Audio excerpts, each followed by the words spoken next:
Hello friends, welcome to the tip top classes. मैं विनय सिंह आपका अपने चैनल टिप टॉप क्लासेस में दोस्तों स्वागत करता हूं। दोस्तों, आज का जो सेशन है वो हम बात करेंगे हिस्ट्री ऑफ मॉडर्न इंडिया पे। जो आपका सब्जेक्ट है वो कौन सा है दोस्त? तो यहाँ पे हिस्ट्री ऑफ मॉडर्न इंडिया पे हम आज बात करेंगे। और आपका जो टॉपिक है वो भारत में यूरोपियों का आगमन, मतलब भारत में यूरोपियों का आगमन कब, कैसे, कहाँ और क्या क्या जो है उस समय के हालात थे, इनके बारे में जो है हम आज अपने इस वीडियो में बात करेंगे। तो सबसे बड़ी बात क्या है कि पहले तो इस बारे में हम बात करेंगे, ये जो क्लास है ये आपकी कौन से सब्जेक्ट के लिए इम्पोर्टेंट है। तो ये जो है आपके जो कॉम्पिटिटिव एग्जाम है, आपका यूपीएससी का एग्जाम है, एसएससी है, यूपी ट्रिपल एससी है, तो जहाँ जहाँ आपका हिस्ट्री और हिस्ट्री का बात होगी और हिस्ट्री में मॉडर्न ऑफ इंडिया की बात होगी, तो हर एक कॉम्पिटिटिव एग्जाम के लिए क्लास इंपॉर्टेंट है। तो आप हर एक एग्जाम के लिए इस क्लास को देख सकते हैं। बाकी आपको पीडीएफ के लिए बता दिया गया है कि डिस्क्रिप्शन बॉक्स में इसका लिंक दे दिया जाएगा, वहाँ से आप पीडीएफ को डाउनलोड कर सकते हैं। ठीक है दोस्तों, तो हम बात करते हैं आगे कि क्या हुआ। तो एक छोटी सी ट्रिक है जिसको आप याद कर लीजिएगा। ये जीके ट्रिक मैंने इसमें ऐड कर रखा हुआ है, क्या है इसके बारे में हम यहाँ पे देखते हैं। तो एक कैसे कैसे और किस किस का जो है कंपनी का और कौन कौन लोग यहाँ पे आए उनके बारे में है। तो आप ये नॉर्मल देख सकते हैं, क्या है, पुत्र अड़ा डैड फंसा। ठीक है, पुत्र अड़ा डैड फंसा। तो पुत्र से क्या हो गया आपका, पुत्र से दोस्तों क्या हो गया, तो पुत्र से हो गया आपका पुत्र गाली। ठीक है, पुत्र से क्या हो गया आपका, पुत्र से हो गया पुत्र गाली। और पुत्र गाली कब आए, तो 1498 ईस्वी में, 1498 ईस्वी में पहला पुर्तगाली जो है अपने वहाँ भारत में आया। ठीक है, फिर कह रहा है अड़ा, तो आ हम पहला वर्ड लेंगे। ठीक है, आ लेंगे तो आ से क्या हो जाएगा, अंग्रेज। आ से क्या हो जाएगा, अंग्रेज। अंग्रेज कब आए, तो अंग्रेज आए 1600 ईस्वी में। ठीक है, अंग्रेज कब आए, तो अंग्रेज आए 1600 ईस्वी में। फिर नेक्स्ट है डा, तो डा से हो जाएगा आपका डच। डच का जो है आगमन कब हुआ, तो डचों का आगमन जो हुआ वो 1602 ईस्वी में हुआ। फिर कह रहा है डैड, तो डैड से हो जाएगा डैनिश। जो डैनिश कंपनी थी, डैनिश के जो है जो नागरिक थे, जो वहाँ के रहने वाले थे, वहाँ से उसमें आया, तो 1616 ईस्वी में यहाँ पे आया। फिर कह रहा है फ्रांसीसी, तो फ्रांसीसी डैड फसा से हो गया आपका फ्रांसीसी। और फ्रांसीसी से जो आपका होगा वो कौन सा होगा, फ्रांसीसी कब आए थे, तो 1664 ईस्वी में फ्रांसीसियों का भारत में आगमन हुआ। फिर स्वीडिश लास्ट में आया, स्वीडिश, तो 1731 ईस्वी में जो आए वो कंपनी आई, वो कौन सी थी, वो स्वीडिश के नागरिक थे। फिर यहाँ पे हम सबसे पहले बात करेंगे पुर्तगीज के बारे में। देखिए, इस वीडियो और इस नोट्स में मैंने लगभग हर इम्पॉर्टेंट उन पॉइंट्स को जोड़ा है जो आपके जो है एग्ज़ाम की दृष्टि से बहुत ही इम्पॉर्टेंट हैं। जैसे कि हम ये कह सकते हैं कि ये सारे एग्ज़ाम में पूछे गए पॉइंट्स हैं। उसके अलावा भी अगर आपको कुछ लगता है तो आप मुझे कमेंट बॉक्स में कमेंट कर दोगे, तो हम उसको जो है अपने इस नोट्स में इंक्लूड कर लेंगे और आगे हम उसके चर्चा करते हैं। तो पुर्तगालियों का जो आगमन हुआ दोस्तों, वो कब हुआ, तो पुर्तगालियों में सबसे पहला जो नाविक था वो कौन सा था, वो था बार्थोलोम्यू डियाज। बार्थोलोम्यू डियाज जो था वो जो है 1487 ईस्वी में, ठीक है, 1487 ईस्वी में उसने क्या किया, सर्वप्रथम जो है नए रास्ते की खोज प्रारंभ की। ठीक है, खोज की, और वो किसकी खोज की थी, तो वो जो है दोस्तों यहाँ पे जो है वो पहली बार जो है गया, जो पुर्तगाली नाविक था बार्थोलो डोमियाज, वो कहाँ तक गया, वो 1487 ईस्वी, ठीक है, 1487 ईस्वी में केप ऑफ गुड होप, ठीक है, केप ऑफ गुड होप तक की क्या की उसने यात्रा की। ठीक है, आगे हम फिर देखते हैं दोस्तों, आगे फिर क्या था। फिर है 1494 ईस्वी में। ठीक है, अगर सबसे पहली बात की जाएगी तो सबसे पहली बात आपकी 1487 ईस्वी है। लेकिन उसके बाद क्या हुआ, 1494 ईस्वी में एक स्पेन के कोलंबस ने, ठीक है, जो कोलंबस था उसने क्या किया, वो जो है भारत की, ठीक है, भारत की खोज करने के चक्कर में उसने क्या कर दिया, अमेरिका की खोज कर दी। ठीक है, 1494 ईस्वी में उसने भारत की खोज करने का प्रयास किया, लेकिन उसने जो है अमेरिका की खोज कर दी। 1499 में क्या हुआ, पिंजोन ने ब्राज़ील की खोज की। जो पिंजोन नामक नागरिक था, पुर्तगाली था, उसने क्या किया, ब्राज़ील की खोज की। और मैगलिन ने यूरोप के पश्चिमी देशों की यात्रा करते हुए संपूर्ण पृथ्वी की यात्रा की। जो मैगलिन था उसने क्या किया, जो यूरोप के पश्चिमी देशों की यात्रा करते हुए क्या किया, संपूर्ण पृथ्वी की उसने यात्रा कर ली। अब यहाँ पे हम बात करेंगे भारत की। भारत में क्या हुआ, तो 1498 ईस्वी थी, ठीक है, इसमें क्या हुआ, पुर्तगाल का जो वास्को डिगामा, ठीक है, एक जो नागरिक था, वो क्या हुआ, अब्दुल मुनीद के साथ जो है केरल के कालीकट में कपकड़ापू, ठीक है, कपकड़ापू क्या था, एक नामक प्लेस था, जहाँ पे वो जो है अब्दुल मुनीद के साथ जो है केरल के कालीकट में कपकड़ापू नामक जो है प्लेस पर जो है पहुंचा। लेकिन यहाँ पे क्या हुआ, यहाँ पे जो है उस समय हिंदू साम्राज्य के जमोरिन, ठीक है, हिंदू साम्राज्य के जमोरिन शासक का जो है शासन था, जिन्होंने क्या किया, जिन्होंने उसका स्वागत किया, ठीक है। इन्होंने क्या किया, इन्होंने जो है पुर्तगाली नाविक जो वास्को डी गामा था वो स्वागत किया। लेकिन ये जो सब चीज़ें थी, ये उस समय के जो वहाँ पे व्यापारी निवास करते थे, उनको ये चीज़ पसंद नहीं आई, और इन लोगों ने क्या किया, वहाँ के जो व्यापारी थे उसने जो है उन्होंने वास्को डी गामा का विरोध किया। फिर आगे दोस्तों चलते हैं, आगे क्या हुआ, वास्को डी गामा जो था वो कालीकट में से मसाले और कपड़े लेकर लौट आ गया। जो वास्को डी गामा क्या था, वो कालीकट से उसने क्या किया, मसाले और कपड़े लेकर लौट गया। उसके इस व्यापार में करीब 60 गुना का फायदा हुआ। देखिए वो क्या करता, वो व्यापार के उद्देश्य से यहाँ पे आया था स्टार्टिंग में, ठीक है। जब उसको यहाँ पे फायदा हो गया तो ये बात जाके उसने क्या की, वहाँ पे और पुर्तगाली नाविकों को बताया। तो ये जो है 1498 में आया और जो है व्यापार करके लौट गया। दोबारा ये क्या है 1502 ईस्वी में फिर से आएगा, जब इसने वहाँ पे इस टाइप से व्यापार के फायदे की बात की। फिर आगे क्या हुआ, 1500 ईस्वी में जो है पेडो अल्ब्रेच कैब्रल के नेतृत्व में, ठीक है, पेडो अल्ब्रेच कैब्रल के नेतृत्व में द्वितीय पुर्तगाली अभियान कालीकट पहुंचा। मतलब जो द्वितीय कालीकट जो है जो अभियान था, पुर्तगाली नाविक थे वो क्या किए, वो जो है फिर से कालीकट पहुंचे, और 1502 में जो है वास्को डी गामा जो है पुनः भारत आया। इस तरह यूरोप और भारत के बीच व्यापार के नए रास्ते की शुरुआत हो गई। मतलब जो इनके बीच व्यापार होना था वो व्यापार स्टार्ट हो गया। उसके बाद क्या हुआ, काली मिर्च और मसालों के व्यापार पर एकाधिकार प्राप्त करने के उद्देश्य से जो पुर्तगाली थे उन्होंने क्या किया, 1503 ईस्वी में, ठीक है, एक फैक्ट्री डाली। और कहाँ डाली फैक्ट्री, जो है वो कोचीन में डाली थी। मसालों की एक फैक्ट्री की स्थापना की। कब की, तो 1503 ईस्वी में की थी। कहाँ की, वो प्लेस था कोचीन, ठीक है। कोचीन में इन्होंने पहली अपनी फैक्ट्री डाली थी। व्यापारी कोठी कह सकते हैं या फैक्ट्री कह सकते हैं, ठीक है। कहीं कहीं आपको कोठी भी मिलेगा, कहीं कहीं आपको फैक्ट्री भी मिलेगा। फिर उसके बाद क्या हुआ, भारत में प्रथम पुर्तगाली जो वायसराय थे, वायसराय के रूप में किसको नियुक्त किया गया, तो डी अल्मोड़ा, ठीक है। सबसे पहली बात यह है कि क्वेश्चन आपसे पूछ सकता है कि जो प्रथम वायसराय थे वो कौन थे, तो डी अल्मेड़ा जो है यहाँ पे प्रथम वायसराय थे। और कब से कब तक थे, तो 1505 से 1509 ईस्वी में इनका आगमन हुआ था। अब आगे क्या हुआ, आगे की कहानी यह है कि इनके वायसराय हटने के बाद जो जिम्मेदारी थी वो किसको दे दी गई, तो अल्बुकर्क को इसकी जो है जिम्मेदारी दे दी गई। और अल्बुकर्क ने क्या किया, 1510 ईस्वी में, ठीक है, 1510 ईस्वी में इन्होंने बीजापुर, जो गोवा का बीजापुर के जो शासक थे आदिल शाह, तो आदिल शाह यूसुफ पे आक्रमण करके इन्होंने क्या किया, गोवा को छीन लिया। और अपने उस पर जो है जो अधिकार जो था वो किसका अधिकार हो गया, तो पुर्तगालियों का अधिकार हो गया। और कोचीन को क्या किया इन्होंने, व्यापारिक केंद्रों की जो थी वो राजधानी बनाई, ठीक है। कोचीन को क्या किया इन्होंने, भारत में कोचीन पुर्तगीज व्यापारिक केंद्रों की इन्होंने राजधानी बना दी। अब दोस्तों आगे हम बात करेंगे डचों की। तो डचों जो है कहाँ के निवासी थे, तो सबसे पहले डच जो है नीदरलैंड और हॉलैंड के निवासी थे। तो ये जो है सबसे पहले जो डच आए वो 1595 और 96 में कार्नेलियस हाउटमैन के नेतृत्व में पहला डच क्या किया, अभियान दल पूर्वी जगत में पहुंचा, ठीक है। किसके नेतृत्व में आया, तो कार्नेलियस हाउटमैन। और डच कहाँ के रहने वाले थे, तो नीदरलैंड और ये हॉलैंड के रहने वाले थे।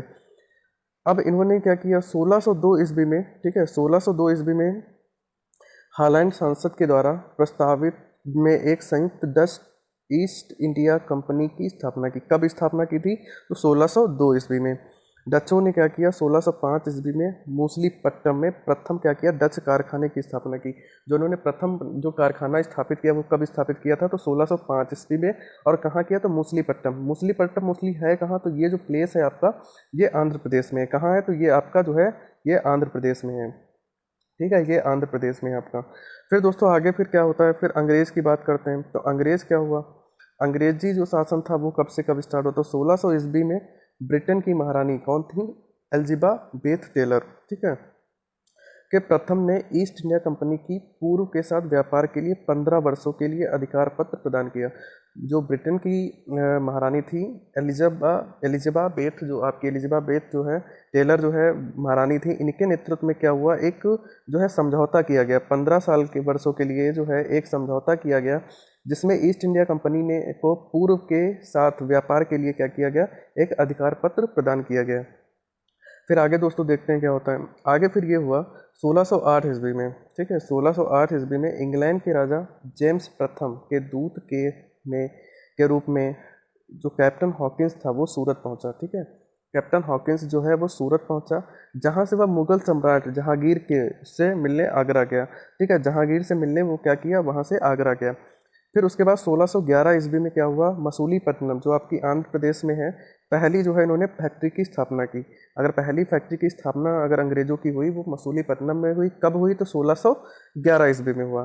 फिर क्या हुआ आगे, 1613 ईस्वी को जो है एक शाही फरमान जो जहांगीर की ओर से क्या किया गया, जो है जारी किया गया, और अंग्रेजों को सूरत में व्यापारिक कोठी स्थापित करने तथा मुगल राज दरबार में एक एलसी की अनुमति प्रदान की गई। तो 1613 ईस्वी में क्या हुआ, जहांगीर की मदद से, ठीक है, इन्होंने क्या किया, सूरत में एक व्यापारिक कोठी की स्थापना की। आगे चलते हैं तो दोस्तों, तो आगे क्या होता है 1639 ईस्वी में, ठीक है, 1639 ईस्वी में फ्रांसिस डे नामक अंग्रेज को चंद्रगिरी के राजा से मद्रास जो है, मद्रास मतलब ये कह सकते हैं जो इनकी अगली जो है व्यापारिक कोठी की स्थापना कहाँ हुई, तो 1639 ईस्वी में मद्रास में। इन्होंने कहा क्या किया, चंद्रगिरी के जो राजा थे उनसे मद्रास क्या हुआ, पट्टे पर प्राप्त हो गया, और यहीं पर जो है फोर्ट सेंट जॉर्ज नामक क्या हुआ, किले की स्थापना की। यहाँ पे अगर किले की बात करेंगे तो कौन सा किला था, वो फोर्ट सेंट जॉर्ज नामक किले की स्थापना की गई।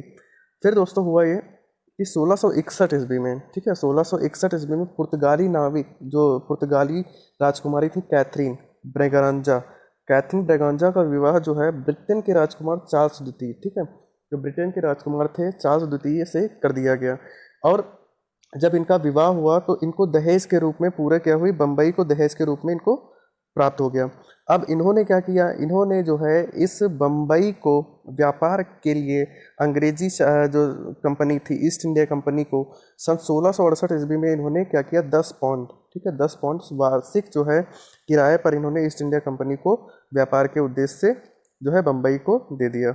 उसके बाद क्या हुआ, 1698-99 ईस्वी में बंगाल के सूबेदार अजीमुद्दीन की अनुमति के बाद कंपनी को क्या किया गया, 1200 रुपये देने पर सुतनाटी, गोविंदपुर और कालिकाता, ठीक है, की जमींदारी प्राप्त हो गई। ठीक है, किसकी क्या हुआ, इनकी जो जमींदारी थी 1200 रुपये पे जो है अंग्रेजों को प्राप्त हो गई। और ये जो तीनों क्षेत्र थे, ठीक है, ये जो तीनों क्षेत्र थे सुतनाटी, गोविंदपुर, कालिकाता, इन तीनों क्षेत्रों का जो है को मिलाकर कलकत्ता की नींव डाली गई। इन तीनों क्षेत्रों को मिलाकर के किसकी नींव पड़ी, तो कलकत्ता की जो है नींव पड़ी। यहाँ पे आप देख सकते हैं। फिर क्या हुआ, कालिकाता, गोविंदपुर और सुतनाटी को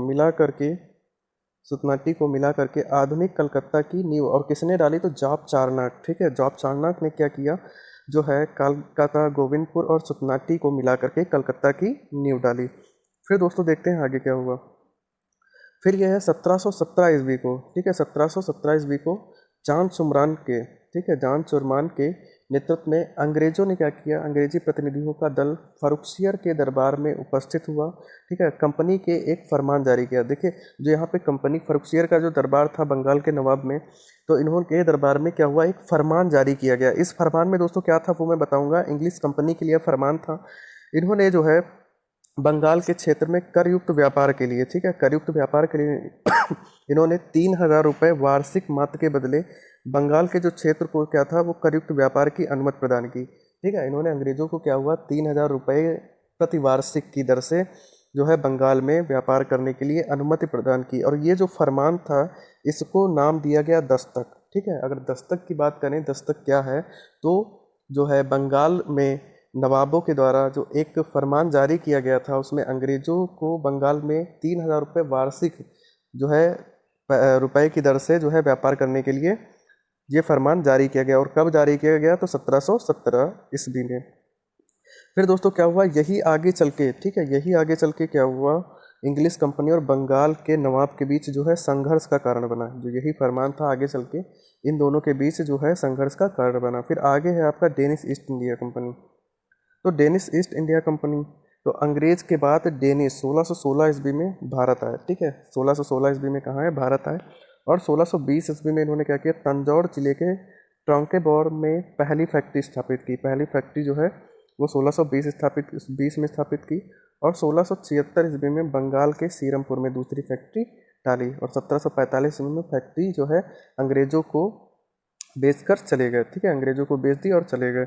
यहाँ पे हुआ क्या, यह कंपनी भी क्या थी, अन्य कंपनियों की तरह भारत में व्यापार करने के उद्देश्य से आई थी, परंतु इस कार्य में वह अधिक क्या हुई, सफल नहीं हो सकी। और तब ईसाई धर्म के प्रचार तक इसने अपने आप को क्या कर लिया, सीमित कर लिया। मतलब जो आपकी कंपनी थी ये जो है यहाँ पे आई, लेकिन जो है व्यापार के कामों में क्या हुआ, ये कंपनी सफल ना होते हुए, ठीक है, सफल ना होते हुए इसने क्या किया, अपनी जो व्यापारिक कंपनी थी उसको जो है अंग्रेजों को बेचकर ये भारत से वापस चली गई। अब बात करते हैं फ्रांसीसी ईस्ट इंडिया कंपनी की। तो फ्रांसीसी ईस्ट इंडिया कंपनी, तो फ्रांसीसी कंपनी का जो मूल नाम क्या था, वो जो है कंपनी द इंडिया ओरिएंटल, ठीक है, ओरिएंटल था। जो इसकी स्थापना की गई वो 1664 ईस्वी में फ्रांस के शासक लुई 14 के समय उसके प्रधानमंत्री कोलबर्ट ने की थी।